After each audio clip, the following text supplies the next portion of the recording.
Hello everyone and welcome to the Best Online Tutorials channel. In this video I will show you how to create Google Slides with Gemini.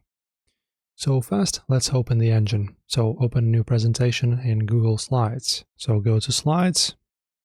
You can either create one or open one. Okay, I just sign in.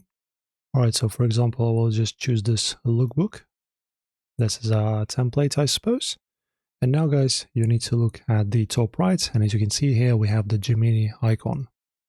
Okay, as you can see, you can generate your next big idea with Gemini in Gmail, Docs, and more, and of course in our slides. So try it out.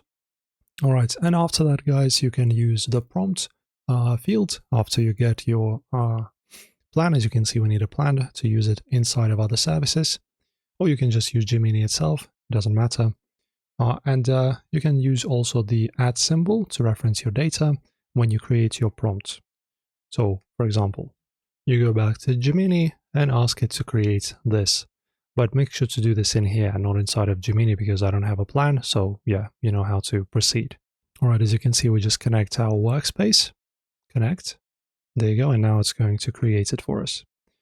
Also, Gemini will scan your document, extract the key pillars, and scaffold the slides with titles and bullet points automatically. You can just hit Insert All to bring them into your deck. Right, and also you can make it look good without searching for stock photos. So you can just click on a slide and select Help Me Visualize in the side panel. So everything can be done here on the panel on the right. Also, in terms of the refinement, you can highlight any text and click Refine. You can ask it to, for example, make this more persuasive, or simply for a 5th grade reading level, it will rewrite the content right on the slide. So efficiency is the new professional standard. If this video helped you out, like the video, subscribe and leave a comment down below.